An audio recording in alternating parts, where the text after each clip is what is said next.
Ішкі істер министрлігінің ұйымдасқан қылмысқа қарсы күрес департаменті бас прокуратураның үйлестіруімен жетекшісі қаңтар оқиғасына белсенді қатысқан Арман Жұмагелдиев болып табылатын ұйымдасқан қылмыстық топты әшкерелеуге және жоюға бағытталған іс-шаралар кешенін жүргізуде.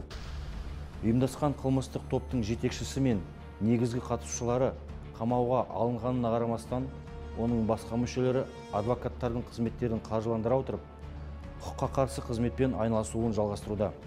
Тергеу процесінің қатысушыларына бұқаралық ақпарат құралдары және интернет желісі арқылы қысым көрсетуде.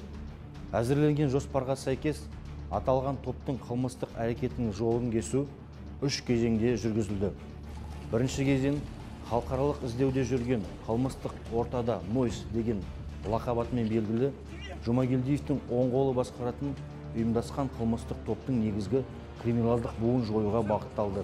Мәселен, 19 сәуірде Алматы қаласының Алматы, Түркістан, Шығыс Қазақстан және Павлодар облыстарының аумағында ауыр қылмыстарды жасауға, оның ішінде 2018 жылы Алматы қаласында орын алған адам өлтіруге оқталуға қатысы бар ұйымдасқан қылмыстық топтың 12 мүшесі ұсталды.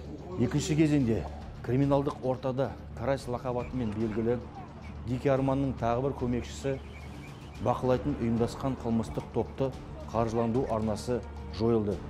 25-26 сәуір аралығында Алматы, Шымкент қалаларында және Түркістан облысында 130-дан астам тінту жүргізіліп, заңсыз ойын бизнесіне және аталған ұйымдасқан қылмыстық топты қаржыландыруға қатысы бар 53 фигурант ұсталды.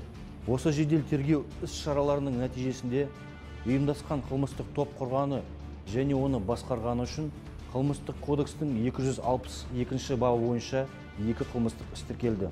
Мамыр айында қылмыстық топтың қызметін қаржыландыру фактісі бойынша Қылмыстық кодекстің 266 бабымен қосымша сотқа дейінгі тергеп-тексеру басталды. 12 шілдеде Ішкі істер министрлігі ұйымдасқан қылмысқа қарсы күрес департаменті бас прокуратураның ведомство аралық жедел тергеу тобымен бірлесе отырып, операцияның 3-ші кезеңін іске асырды. Сонымен қатар Астана, Алматы, Шымкент, Ақтөбе, Қостанай және Түркістан қалаларында қаңтар оқиғасы кезінде Алматы қаласындағы жаппай тәртіпсіздікке белсенді қатысқан 18 фигурант ұсталды. 36 тінту іс-шарасы жүргізіліп, бірнеше шолақ қару, тапаншалар, пышақтар, кастет, діни әдебиет, сондай-ақ тәртіпсіздікке қатысқан күдіктілердің киімдері тәркіленді.